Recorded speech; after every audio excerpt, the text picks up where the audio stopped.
तो दोस्तों आज मैं एक्सप्लेन करने वाला हूँ एक इंडोनेशियन और मलेशियन मिक्स हॉरर मूवी जो कि सच्ची घटना पर आधारित है। इस मूवी का नाम है पोमुजा यानी कि द डेविल वर्शिपर या फिर द डेविल एडमायरर। उम्मीद करता हूँ कि आपको ये रियल हॉरर स्टोरी पसंद आएगी। काफी बढ़िया फिल्म है और एंड का ट्विस्ट भी खतरनाक है।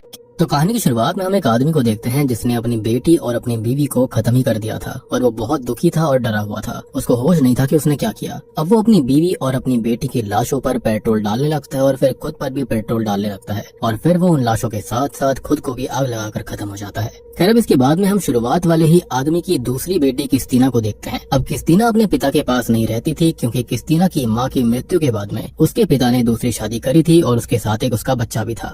सो बेसिकली शुरुआत में किस्तीना के पिता और किस्तीना की स्टेप मदर और स्टेप सिस्टर खत्म हुए थे।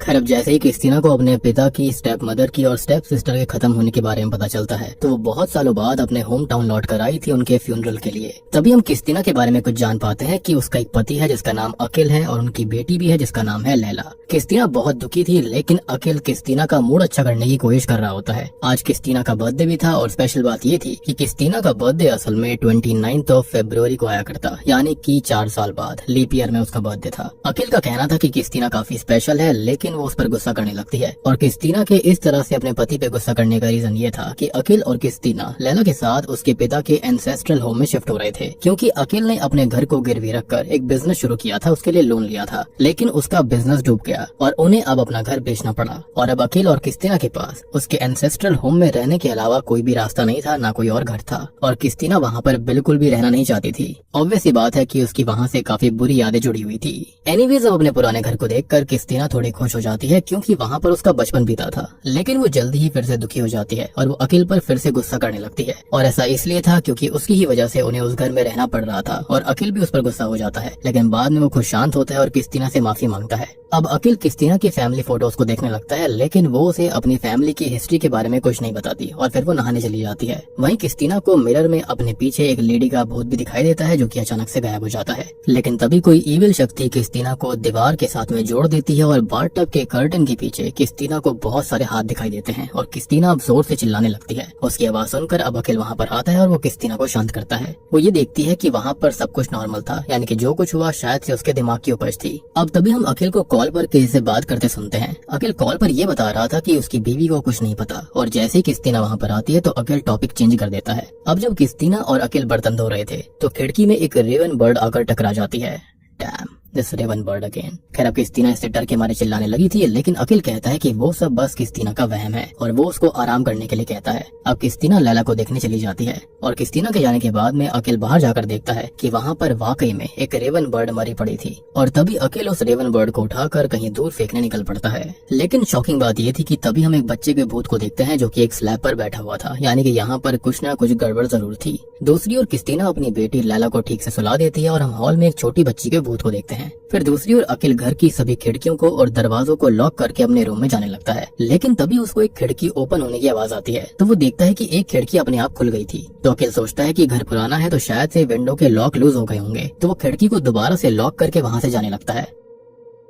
लेकिन वो देखता है कि एक और खिड़की खुली हुई थी तो वो उसको भी लॉक करके अपने रूम में जाने लगता है। लेकिन तभी खिड़की के बाहर हम एक और लेडी के भूत को देख पाते हैं, यानी कि इस घर के अंदर ऐसी शक्तियां थी जो कि काफी खतरनाक साबित हो सकती हैं। अब अकिल बाथरूम में जाता है और देखता है कि किस्तीना अपनी सेडेटिव मेडिसिन ले रही थी। अकिल इससे गुस्सा हो जाता है क्योंकि किस्तीना ने वादा किया था कि वो उन दवाइयों को लेना छोड़ देगी और किस्तीना तभी अकिल पर ही गुस्सा करने लगती है कि उसे उस घर के अंदर नहीं रहना है और उसे घर में काफी अजीब फील होता है, अजीब सी चीजें दिख रही हैं और अकिल किस्तीना को शांत करवाता है और वो कल ही उसको पूरा टाउन घुमाने लेकर जाने का प्रॉमिस भी करता है। लेकिन किस्तीना ये कहती है कि वो अपनी बेटी लैला को भी उन सभी जगहों पर लेकर जाना चाहती है जहाँ पर वो खुद बचपन में जाया करती थी और फिर किस्तीना सोने चली जाती है और हम देख पाते हैं कि अकिल किसी बात को लेकर काफी परेशान सा नजर आ रहा था। फिर अगले दिन अकिल, किस्तीना और लैला पूरा टाउन घूमते हैं और वहाँ पर वो एक नदी पर जाते हैं जहाँ पर किस्तीना को अपने ग्रैंडफादर के बेस्ट फ्रेंड अरमन मिलता है जो कि वहाँ पर अपने ग्रैंडसन अहमद के साथ वहाँ से गुजर रहा था। अहमद असल में मेंटली चैलेंज्ड भी था। खैर इसके बाद अरमन वहाँ से निकल जाता है और अकिल भी किस्तीना और लैला के साथ घर आ गया था। रात को जब किस्तीना सो रही होती है तो तभी कोई इनविजिबल शक्ति किस्तीना का पैर खींच लेती है। इससे किस्तीना जाग जाती है लेकिन वो काफी नींद में थी तो उसको एहसास नहीं होता कि किसी ने उसका पैर खींचकर उसको उठाया था। अब वो पानी की बोतल भरने के लिए किचन में जाती है और जब वो बोतल भरकर वापस रूम में आ रही होती है तो उसे कबर्ड के पास टॉयज यानी कि खिलौने बिखरे पड़े दिखते हैं और जैसे ही वो उन खिलौनों को उठाने जाती है तो उस कबर्ड में से एक हिडन दरवाजा खुल गया था और क्रिस्टीना देखती है कि उस कबर्ड के पीछे एक सीक्रेट रूम भी था। अब तभी कोई क्रिस्टीना को खींचकर उस रूम के अंदर ले जाता है और दरवाजे अपने आप बंद हो जाते हैं। अब क्रिस्टीना इससे बहुत डर गई थी और वहाँ से बाहर निकलने की लगातार कोशिश कर रही थी, लेकिन हम एक महिला को देख पाते हैं जो कि अपने काले जादू से ये सब क्रिस्टीना के साथ कर रही होती है। क्रिस्टीना देखती है कि वो रूम असल में सैटेनिक चीजों से भरा पड़ा था और तभी वो अपने पीछे एक और लेडी के भूत को देखती है जिसको देखकर क्रिस्टीना बहुत डर गई थी और डर के मारे वो वहाँ से भागने की कोशिश करती है, लेकिन तभी उस लेडी का भूत पीछे से आकर क्रिस्टीना को पकड़ लेता है और वो देखती है कि वो अपने बिस्तर पर ही थी और अखिल उसके पास बैठा हुआ था जो कि क्रिस्टीना को बताता है कि वो तो नींद में चिल्ला रही थी। लेकिन शॉकिंगली क्रिस्टीना नोटिस करती है कि उसकी पानी की बोतल भरी हुई थी जो उसने भरी थी जाकर, यानी कि ये सब कोई सपना नहीं था, सब कुछ सच था। लेकिन फिर भी अखिल यही कहता है कि ये सब खाली क्रिस्टीना का नाइटमेयर था। अब अगली सुबह क्रिस्टीना जो होती है वो अखिल की बात नहीं मानती और कॉफी में अपनी उसी सेडेटिव मेडिसिन को डालकर पीने लगती है। अब वो अखिल को उस घर से कहीं और चलने के लिए बोलती है, लेकिन अखिल ये कहता है कि वो अभी कहीं पर भी जाने की हालत में नहीं है, ना ही उसके पास इतना पैसा बचा है। वो बोलता है कि क्रिस्टीना को बस वहम हो रहे हैं और अखिल क्रिस्टीना को बताने लगता है कि उसने जो कुछ भी किया है उसके लिए किया है, लेकिन इससे क्रिस्टीना गुस्से में आकर अखिल को ही थप्पड़ मार देती है। और तभी हम एक फ्लैशबैक देखते हैं कि अखिल को बैंक की तरफ से अपना पुराना घर खाली करने का नोटिस आया था, यानी कि अब अखिल और क्रिस्टीना कंगाल थे। अब अखिल गुस्से में तो काफी होता है, लेकिन वो क्रिस्टीना को कहता है कि वो उसका ध्यान रखेगा। तभी क्रिस्टीना को अपने गार्डन में अहमद दिखता है जो कि घास काटने वाले टूल के साथ वहाँ पर खड़ा हुआ था। क्रिस्टीना जाकर अहमद से बात करने लगती है और जब अखिल वहाँ पर आता है तो क्रिस्टीना से पूछता है कि वो किससे बात कर रही है, क्योंकि वहाँ पर तो कोई भी नहीं था। खैर तभी वहाँ पर अखिल का दोस्त आता है जो कि एक उस्ताद भी है। वो अखिल के घर की क्लेंजिंग करता है और क्रिस्टीना को लग रहा था कि वो सब चीजें बेकार होती हैं। खैर उस्ताद जाते जाते अखिल को ये कहते हैं कि वो और क्रिस्टीना प्रेयर्स करें, और जब क्रिस्टीना और अखिल उस घर में आए थे तब अखिल ने प्रेयर करी थी, लेकिन क्रिस्टीना ने कोई भी प्रेयर्स नहीं करी, यानी कि वो इन चीजों पर भरोसा नहीं करती। अब अखिल को तो ऐसा लग रहा होता है कि सब ठीक हो जाएगा, लेकिन क्रिस्टीना लगातार बोले जा रही थी कि इनका कोई भी फायदा नहीं होने वाला। फिर रात को जब क्रिस्टीना लैला को सुलाने जाती है तो लैला क्रिस्टीना से पूछती है कि क्या उसके पिता अखिल उससे प्यार नहीं करते, क्योंकि वो कभी भी उससे बात नहीं करते। लेकिन क्रिस्टीना कहती है कि नहीं, ऐसा नहीं है, उसके पिता उससे बहुत प्यार करते हैं। खैर इसके बाद क्रिस्टीना बाथरूम चली जाती है और वहाँ फिर से उसके साथ सेम घटनाएं होती हैं। वहाँ का शावर अपने आप ऑन हो गया था और इस बार उसको वहाँ पर एक बूढ़ी महिला का भूत दिखता है कि तभी क्रिस्टीना पर बाथरूम का जो कर्टेन होता है यानी कि पर्दा आकर गिर पड़ता है। क्रिस्टीना इससे बहुत जोर जोर से चिल्लाने लगती है और तभी वहाँ पर अखिल आ गया था। वो क्रिस्टीना को शांत करने की कोशिश करता है और बार बार बोलता है कि वहाँ पर कुछ भी नहीं है और जो कुछ भी है वो क्रिस्टीना के दिमाग में है। ये बात सुनकर वो काफी गुस्सा हो जाती है और वो लैला के साथ सोने चली जाती है। लेकिन नोटिस करो कि नहाने के लिए तो अकेली आई थी, तो लैला वहाँ पर कैसे आ गई। खैर अगले दिन फिर क्रिस्टीना लैला के साथ मार्केट जाती है और वो दोनों बहुत घूमते हैं और एक आइसक्रीम शॉप पर आइसक्रीम भी खाते हैं। लेकिन वहाँ पर क्रिस्टीना लैला को अपने हाथों से आइसक्रीम खिला रही थी, बट होता यह है कि पास बैठे लोग उन दोनों को देखकर हंस रहे होते हैं, तो क्रिस्टीना उन पर काफी गुस्सा करती है और फिर वो लैला को लेकर वहाँ से जाने लगती है। लेकिन रास्ते में होता यह है कि क्रिस्टीना को अपने मेड वाइफ यानी कि दाई माँ माकपा मिलती है, जिसने की क्रिस्टीना की माँ की डिलीवरी करवाई थी। वो क्रिस्टीना को अपने घर पर इन्वाइट भी करती है। खैर दूसरी ओर घर पर अखिल को दिखाया जाता है जो कि क्रिस्टीना की दवाइयों को बदल रहा था, लेकिन होता यह है कि उससे गलती से एक पिल नीचे गिर जाती है। अब तभी दूसरी ओर क्रिस्टीना माकपा को सारी बात बताती है, तो माकपा उसको वही बात बोलती है जो अखिल ने बोली थी कि जो कुछ भी है वो क्रिस्टीना के दिमाग में ही है। और क्रिस्टीना भी माकपा की बात मान लेती है, यानी कि अपने पति की बात नहीं मानी लेकिन किसी अनजान की बात मान ली जिससे कि वो अभी अभी मिली थी। खैर वो माकपा की दी गई मिठाइयों को भी खाती है। फिर बातों ही बातों में हमको पता लगता है कि क्रिस्टीना के ग्रैंडफादर और माकपा एक दूसरे से प्यार करते थे, लेकिन वो दोनों कभी एक नहीं हो पाए। अब दूसरी ओर घर पर अकेला अकेला था और उसे घर में से किसी बच्चे के रोने की आवाज आती है। जब वो जाकर देखता है तो उसे किसी की कॉल आती है और जैसे वो कॉल उठाता है तो दूसरी तरफ से कोई बहुत ही क्रीपी तरह से हंस रहा था कि तभी अखिल को दो बच्चों के भूत दिखाई देते हैं और इससे अखिल बहुत डर गया था और वो चिल्लाने लगता है कि तभी वहाँ पर क्रिस्टीना और लैला आ जाते हैं और सब कुछ अचानक से नॉर्मल हो जाता है, यानी कि जो भी अब तक क्रिस्टीना के साथ हो रहा था वो अब अखिल को भी फील होने लगा था। अब क्रिस्टीना के पूछने पर अखिल बताता है कि शायद उसने बुरा सपना देखा होगा, लेकिन अखिल यहाँ पर काफी खुश दिखाई दे रहा था क्योंकि अब क्रिस्टीना काफी अच्छे से बर्ताव कर रही थी और वो काफी खुश भी नजर आ रही होती है। तभी क्रिस्टीना अखिल को माकपा के बारे में बताती है और वो अपने साथ साथ उसकी दी गई मिठाइयाँ लेकर आई थी, लेकिन अखिल वो मिठाइयाँ नहीं खाता और फिर वो दोनों सो जाते हैं। लेकिन रात को अखिल फिर से किसी की आवाज सुनता है तो वो चेक करने जाता है, तो उसे उसी कबर्ड के अंदर वही हिडन दरवाजा मिलता है, यानी कि वो सब कुछ रियल था, कोई सपना नहीं था। और जब वो उस दरवाजे को खोलकर उस हिडन रूम के अंदर जाता है तो रूम के अंदर से अहमद बाहर भाग जाता है और उसके हाथ में कुछ था। अब जैसे ही अहमद के पीछे अकिल उस रूम से बाहर जाता है तो वो दरवाजा अपने आप बंद होकर गायब हो जाता है। अब अगली सुबह अकिल अरमान के पास जाता है और उसे सारी बात बताता है, तो अरमान उसको अहमद के पास लेकर जाता है, लेकिन अहमद एक ही बात बोले जा रहा था कि उसने उसे एक चीज लाने के लिए बोला था, लेकिन किसने बोला था और कौन सी चीज लाने के लिए बोला ये वो बात नहीं बताता। फिर अरमान अकिल को बताता है कि अहमद बचपन से ही ऐसा है और उसकी आदत है कि वो लोगों के घर में घुस जाता है, लेकिन वो कभी कुछ चुराता नहीं है और अब लोगों को भी उसकी आदत पड़ गई है, इसलिए वो उससे नहीं डरते। बट पहले शरीफा उसको कुछ हर्ब्स दिया करती थी जिसकी मदद से अहमद शांत हो जाया करता। और अरमान बताता है कि माकपा का नाम शरीफा भी है, यानी कि ये दोनों एक ही पर्सन थे। खैर अब क्योंकि अकिल को अहमद से कुछ भी पता नहीं चलता कि वो उस रूम के अंदर से क्या लेकर भागा था, तो वो निराश होकर वहाँ से अपने घर आ जाता है। अब जैसे फिर वो अपने घर पहुँचता है तो वो अपने उस्ताद को कॉल करता है। उस्ताद अकिल के घर आ जाते हैं और अकिल उस्ताद को उसी कबर्ड के पीछे जो रूम है उसके बारे में बताता है। तो उस्ताद जो थे वो किसी तरह की प्रेयर्स करते हैं जिसकी वजह से उस कबर्ड का दरवाजा अपने आप खुल गया था, यानी कि यहाँ पर जो कुछ भी हो रहा था वो काफी शैतानी था और इस प्रेयर की मदद से ये शैतानी स्पेल टूट सा गया। अब वो दोनों उस रूम में जाते हैं और उस्ताद अकिल को बताता है कि वो रूम असल में सेटन को पूजने के लिए इस्तेमाल करा जाता है। फिर उन्हें वहाँ पर एक बक्सा मिलता है जो कि खाली था, यानी कि अहमद उसी बक्से में से उस चीज को लेकर भागा था। दूसरी ओर माकपा क्रिस्टीना को एक कैंडल देती है और वो उसे उस कैंडल को बाथरूम में जलाने के लिए कहती है। वो बताती है कि उस कैंडल से असल में नेगेटिव एनर्जी दूर रहती है। फिर दूसरी ओर अकिल उस्ताद के साथ अहमद के पास जाता है और वो अहमद को चॉकलेट का लालच देकर उससे पूछता है कि उसने उस रूम से क्या लिया था। तो अहमद बताता है कि उसने उस बक्से से एक किताब ली थी, लेकिन किसके कहने पर ली थी वो उसके बारे में नहीं बताता। बट अहमद अकिल को लैला के साथ खेलने के लिए कहता है तो अकिल मान जाता है। अब बस इसी के साथ अहमद जो होता है वो अकिल को बता देता है कि उसे उस किताब को लाने के लिए माकपा ने कहा था, यानी कि माकपा जैसी दिख रही थी वैसी है नहीं वो। खैर इसके बाद अकिल अपने घर चला जाता है और जब क्रिस्टीना घर आती है तो अकिल उसको सारी बात बताता है। ये भी बोलता है कि माकपा जो भी चीजें क्रिस्टीना को खाने के लिए दे रही है उसके अंदर ऐसी जड़ी बूटियां हैं जो कि क्रिस्टीना को शांत रखती हैं, लेकिन उसे माकपा पर भरोसा नहीं था। अब अकिल की सारी बातें सुनने के बाद भी क्रिस्टीना को अकिल के ऊपर विश्वास नहीं होता, तो अकिल और क्रिस्टीना अरमान को माकपा के घर पर बुलाते हैं और खुद भी वहाँ पर जाते हैं। उनको वो सारी बात बताते हैं और हम वहीं पर अहमद को लैला के साथ खेलता देखते हैं। अब माकपा का ये कहना था कि अहमद को आवाजें सुनाई देती हैं और वो कुछ भी बोलता रहता है और गांव के लोग भी उसकी बातों पर विश्वास नहीं करते, तो अकिल को भी नहीं करना चाहिए। खैर इसके बाद अकिल और क्रिस्टीना घर लौट आते हैं और उधर हम अहमद को देखते हैं जिसे अभी भी आवाजें सुनाई दे रही थी और अहमद के लिए वो आवाजें काफी ज्यादा दर्दनाक हुआ करती थी। खैर तभी घर पर हम क्रिस्टीना को देखते हैं जो कि बाथरूम में जाकर वो कैंडल जलाती है जो कि माकपा ने कहा था, लेकिन लाइटर तभी नीचे गिर पड़ता है और जब वो लाइटर नीचे से उठाने जाती है तो लाइटर के पास उसको वही दवाई दिखाई देती है जो कि अकिल से गलती से नीचे गिर गई थी। अब तभी सीन अगले दिन पर आता है और हम क्रिस्टीना को माकपा के पास देखते हैं और क्रिस्टीना काफी परेशान थी और माकपा के पूछने पर क्रिस्टीना उसको बताती है कि उसको लगता है कि अकिल उससे कुछ छुपा रहा है, तो माकपा उसे अपने हस्बैंड पर शक करने से मना करती है और खुश रहने के लिए कहती है। फिर जब घर पर क्रिस्टीना लैला के साथ खेल रही थी तभी अकिल अंदर क्रिस्टीना की दवाइयाँ बदल रहा होता है, लेकिन क्रिस्टीना अब उसे ऐसा करते देख लेती है और उससे काफी लड़ने लगती है। लेकिन अकिल कहता है कि वो दवाइयाँ क्रिस्टीना के साइकियाट्रिस्ट ने उसको दी थी। तो ये बात सुनकर क्रिस्टीना और भी ज्यादा भड़क जाती है क्योंकि उसको लग रहा था कि अकिल उसको पागल बनाना चाहता है और उसको खत्म करना चाहता है और गुस्से में आकर क्रिस्टीना माकपा के घर चली जाती है।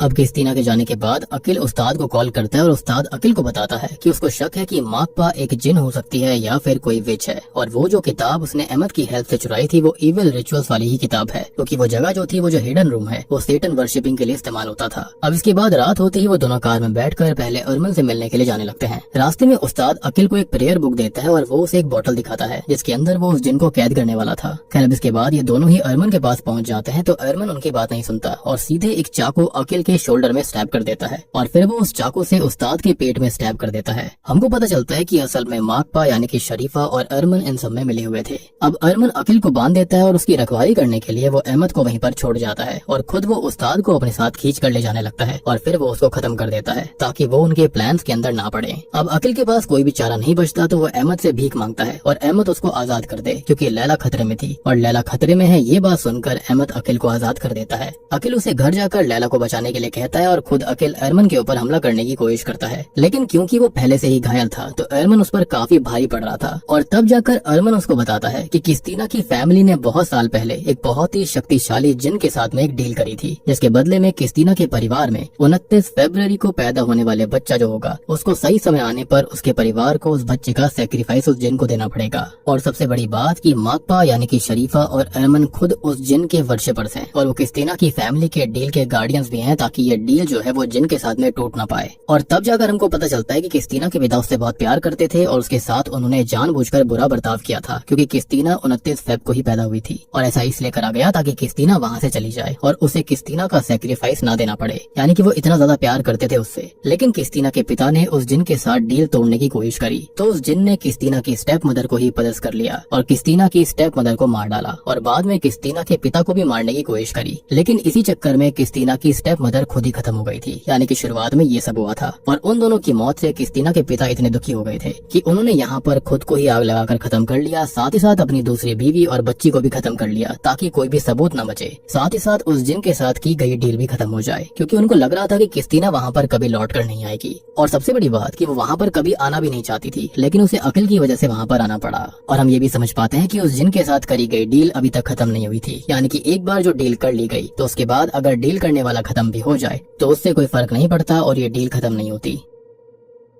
जब तक वो बच्चा जो कि 29 फेब को पैदा हुआ था वो उसको एज अ सैक्रिफाइस नहीं मिलेगा तब तक ये डील खत्म नहीं होगी। और सबसे बड़ी बात कि जो भूत हमने उस घर में देखे थे वो उन्हीं बच्चों के और परिवार वालों के थे जो कि 29 फेब को पैदा हुए और उनका सैक्रिफाइस वहाँ पर उस जिन को दिया गया था। लेकिन क्रिस्टीना की फैमिली ने डील किस चीज से करी थी ये हमको बताया नहीं जाता, यानी कि वो कौन सा जिन था। अब हो सकता है इब्लिस हो या फिर किसी और कबीले का जिन भी हो सकता है, लेकिन देखो इब्लिस होता तो वो इतना खतरनाक होता कि वो यहाँ पर सैक्रिफाइस लेकर छोड़ता, तो हो सकता है कि कोई यहाँ पर वीक टाइप का जिन होगा। एनीवेज अब एरमन अखिल को मारने की कोशिश करने लगता है, लेकिन अखिल उसे जोर से धक्का देता है, जिस वजह से एरमन पीछे पड़े हुए नुकीले बैम्बूस पर जाकर गिर पड़ता है और वो बैम्बूस जो होते हैं वो एरमन की बॉडी के आर पार हो जाते हैं, जिससे कि एरमन वहीं पर खत्म हो जाता है। फिर किसी तरह खुद को संभालकर अखिल कार शुरू करके अपने घर पहुंचता है और घर का दरवाजा क्रिस्टीना खोलती है। लेकिन क्रिस्टीना यहाँ पर बहुत ही भयानक लग रही होती, वो पजल हो गई थी शायद से, क्योंकि दरवाजा खोलते ही वो अखिल की छाती में एक चाकू को मार देती है और फिर वो अखिल को उसी हिडन रूम के अंदर लेकर जाती है। एंड ऑब्वियसली वहाँ पर माकपा भी थी और उसने क्रिस्टीना को पूरी तरह से कंट्रोल में किया हुआ था, क्योंकि वो एक विच होती है। वो क्रिस्टीना को उस जिन को अखिल का सैक्रिफाइस देने के लिए कहती है। अब माकपा ने क्रिस्टीना के दिमाग में ये जहर भर दिया था कि अखिल उसको धोखा दे रहा है और वो उसे मारकर उसके घर पर कब्जा करना चाहता है, यानी कि जो कुछ पहले वो अच्छी बातें बोलती थी वो बहुत ही गलत थी, यानी कि वो खाली यहाँ पर दिखावा कर रही थी। असलियत में वो क्रिस्टीना के दिमाग में अखिल के खिलाफ जहर भर रही थी और वो ये कहती है कि अगर वो अखिल को खत्म कर देगी तो क्रिस्टीना और लैला खुश रहेंगी, और क्रिस्टीना अखिल को खत्म करने ही वाली थी। लेकिन तभी कहानी के अंदर एक बहुत ही शॉकिंग ट्विस्ट आता है और दोस्तों अब यहाँ पर खुलते हैं इस कहानी के असली पत्ते। असल में अखिल क्रिस्टीना को बताता है कि उनकी बेटी लैला खत्म हो चुकी है। जी हाँ, और हमको पता चलता है कि बहुत साल पहले क्रिस्टीना एक चाइल्ड बुक राइटर थी और एक इवेंट में वो लैला को अपने साथ लेकर गई थी, लेकिन वो असल में लैला को कार में ही भूल गई और उस टाइम लैला बहुत ही ज्यादा छोटी थी, जिस वजह से हुआ ये कि लैला ऑक्सीजन की कमी से खत्म हो गई और लैला की मौत के बाद क्रिस्टीना पागल हो गई और उसको ऐसा लगता था कि सारी गलती उसकी थी, तो उसके दिमाग ने एक अलग ही कहानी बुन ली। उसको लग रहा था कि लैला आज भी जिंदा है और यही रीजन था कि क्यों क्रिस्टीना बार बार गुस्सा होती रहती थी और क्यों लोग क्रिस्टीना को देखकर हंस रहे थे, क्योंकि क्रिस्टीना खुद से ही बातें कर रही थी, या फिर मैं ये कहूँ कि लैला की स्पिरिट क्रिस्टीना के साथ थी। और यही रीजन था कि क्यों लैला अहमद को दिखा करती, क्योंकि अहमद की सोल प्योर थी। और जब लैला ने क्रिस्टीना को बोला था कि उसके पिता अखिल उससे बात क्यों नहीं करते, काफी कम बात करते हैं, तो उसका रीजन यही था कि अखिल लैला को देख नहीं पाता था क्योंकि वो जिंदा ही नहीं थी। और अखिल ने लोन खुद के काम के लिए नहीं लिया था, बल्कि उसने क्रिस्टीना के इलाज करवाने के लिए लोन लिया था, और इसलिए ही अखिल बोल रहा था कि उसने जो कुछ भी किया क्रिस्टीना के लिए किया। और अब आपको समझ में आया होगा कि आखिरकार दवाइयाँ वो क्यों दिया करता था क्रिस्टीना को, और साइकियाट्रिस्ट वाला चक्कर क्या था, क्योंकि ये लोग क्रिस्टीना को साइकियाट्रिस्ट को दिखा रहे थे और क्रिस्टीना का दिमाग इस चीज को एक्सेप्ट करना नहीं चाहता था। और अब आपको ये बात भी समझ में आई होगी कि क्रिस्टीना की अजीब हरकतों के बावजूद भी अखिल उससे इतना प्यार क्यों करता था, उसको संभालता क्यों था। और यही रीजन था कि क्यों हमें अखिल कभी भी लैला के साथ बात करते हुए नजर नहीं आता, क्योंकि वो जिंदा थी ही नहीं। यानी कि इस मूवी के अंदर लैला वाले जितने भी सीन्स होते हैं उन सब में लैला कभी मौजूद ही नहीं थी, वो खाली यहाँ पर क्रिस्टीना के दिमाग की उपज थी, या फिर उसकी स्पिरिट खाली उसको ही नजर आया करती। एनीवेज अब क्रिस्टीना को सब याद आ जाता है और माकपा के कंट्रोल से बाहर आ जाती है, लेकिन माकपा क्रिस्टीना और अखिल को ही बेहोश कर देती है और अब वो क्रिस्टीना को एक चेयर से बांध देती है और अखिल की कलाई को काट देती है, जिस वजह से अखिल का बहुत सारा खून बहने लगता है। लेकिन सही समय रहते वहाँ पर अहमद आ गया था और वो माकपा की बैक में एक शार्प स्टिक से स्टैब करता है और माकपा बहुत सारे बैट्स में ट्रांसफॉर्म हो जाती है और वहाँ से भाग जाती है, यानी कि वो एक चुड़ैल थी पक्का। फिर अहमद अकिल की हेल्प करता है और तभी वो जिन जो होता है वो क्रिस्टीना को पजस कर लेता है, जो कि उसका सैक्रिफाइस लेना चाहता था। अब क्रिस्टीना की आंखें एकदम काली हो जाती हैं और क्रिस्टीना खुद को आजाद करके अकिल को टॉन्ट करने लगती है, जो कि असल में वो जिन कर रहा था, क्योंकि उस जिन को बस प्रेयर से ही रोका जा सकता था। तो अकिल अहमद को कार में से वो प्रेयर बुक लाने के लिए कहता है जो कि उस्ताद ने उसको दी थी, और फिर अकिल अहमद को क्रिस्टीना को पकड़ने के लिए कहता है। अब वो खुद प्रेयर्स करने लगता है, लेकिन ये जिन काफी स्ट्रॉन्ग था, जिस वजह से वो अहमद और अकिल को उठाकर दूर फेंक देता है। फिर वहाँ पर माकपा अपने असली रूप में आती है और वो अहमद को खत्म कर देती है। अब यहाँ पर इस विच का एक अलग ही प्लान था। वो उस जिन को अकिल को मारने के लिए कहती है, क्योंकि अब माकपा अकिल और क्रिस्टीना का सैक्रिफाइस उस जिन को देने वाली थी, ताकि वो बहुत ही ज्यादा शक्तिशाली हो जाए। लेकिन अकिल क्रिस्टीना को वो हर एक प्यारा पल याद करने के लिए कहता है जो कि उन दोनों ने एक साथ गुजारा था, और वो सभी पलों को याद करते ही क्रिस्टीना होश में आ जाती है, यानी कि वो जिन के पोजीशन से बाहर आ गई थी। अब क्रिस्टीना होश में आते ही माकपा की तरफ भाग कर जाती है और उसकी हेयर पिन निकाल कर उसी की गर्दन में स्टैब कर देती है। और माकपा अब धीरे धीरे बूढ़ी होने लगी थी, क्योंकि वो जो हेयर पिन थी वो उस विच की खुद की थी, जिसके अंदर कुछ जादुई चीज थी, जिसके चलते वो खुद ही खत्म हो गई। इवेंचुअली वो राख बन जाती है और फाइनली क्रिस्टीना और अकिल अब एक अच्छी जिंदगी जीने वाले थे। फिर इसके बाद कहानी कुछ दिन बाद जाती है और हम अकिल और क्रिस्टीना को लैला की ग्रेव पर देखते हैं, और इससे ये साफ हो जाता है कि अब क्रिस्टीना बिल्कुल ठीक हो गई थी, यानी कि उसने अपनी बेटी की मौत को एक्सेप्ट कर लिया था और अब उसे लैला देखनी बंद हो गई है। और इसका सोल रीजन ये नहीं है कि क्रिस्टीना मेंटली ठीक हो गई है, बल्कि इसका रीजन ये भी हो सकता है कि अब क्रिस्टीना ने लैला की मौत को एक्सेप्ट कर लिया था, जिसके चलते लैला की स्पिरिट को शांति मिल गई। और बूम, इसी के साथ में ये मूवी यहीं पर खत्म हो जाती है। तो दोस्तों, ये थी इंडोनेशियन और मलेशियन मिक्स हॉरर फिल्म जिसका नाम था पोमोजा। इसका मतलब होता है वर्शिपर या फिर एडमायरर। और इस मूवी के अंदर कई सारे लोग ऐसे थे जो कि डेविल और जिन्स को पूजा करते थे, उनकी वर्शिपिंग किया करते, इसलिए इस मूवी का नाम पोमोजा रखा गया है। तो ये थी इस खतरनाक फिल्म की कहानी। उम्मीद करता हूँ कि आपको ये फिल्म अच्छी लगी होगी, समझ में आई होगी। इंडोनेशिया और मलेशिया के अंदर ये कहानी सच में किसी के साथ में घटित हुई थी, वाकई में ऐसी डील हुई थी जिन्स के साथ में, लेकिन अल्टीमेटली ये लोग बच गए थे। बाकी सारी चीजें मैंने आपको पहले ही एक्सप्लेन कर दी हैं, सारी चीजें अंडरस्टैंडेबल हैं। अब देखो, मे बी यहाँ पर ऐसा भी हो सकता है कि जैसे कि इस विच ने यानी कि माकपा ने ये कहा था कि वो क्रिस्टीना के ग्रैंडफादर के साथ प्यार करती थी, लेकिन वो कभी एक नहीं हो पाए। हो सकता है उसके चलते भी इस परिवार के ऊपर जिनके कर्ज को छोड़ दिया गया हो सकता है कि ये डील वाली बात बेकार होगी। एंड बाद में हो सकता है कि एयरमैन और माकपा के बीच में रिश्ते बन गए होंगे, जिसके चलते ये इस परिवार को खत्म करना चाहते थे, बर्बाद करना चाहते थे। एक और चीज हो सकती है कि जैसे कि माकपा, एयरमैन और क्रिस्टीना के ग्रैंडफादर जो होंगे तीनों दोस्त होंगे और वहाँ पर इन तीनों के बीच में एक लव ट्रायंगल होगा, लेकिन अल्टीमेटली क्रिस्टीना के ग्रैंडफादर ने माकपा को नहीं चुना था, जिसके बाद ये रंजिश यहाँ पर बन गई थी। इन तीनों ने हो सकता है कि पहले जिन्स के साथ में डील करी होगी, ये पहले वर्शिप करते होंगे, लेकिन इसके बाद में माकपा ने उनके खिलाफ इन चीजों को इस्तेमाल किया। यानी कि इनके घर में ये बलि देने वाला सीन जो था वो काफी समय से चलता आ रहा था। जो बच्चे 29 फरवरी को हुआ करते थे उनका ही सैक्रिफाइस यहाँ पर जिनको दिया जाता, जिसके अंदर क्रिस्टीना भी होने वाली थी, लेकिन अल्टीमेटली उसके पिता ने उसको बचा लिया और नफरत का बहाना दिखाकर उसे वहाँ से भगा दिया। लेकिन शायद से कहते हैं ना कि किस्मत होती है हर इंसान की, तो हो सकता है कि ऊपर वाले ने क्रिस्टीना को चुना था इस जिन को खत्म करने के लिए, इस डील को खत्म करने के लिए।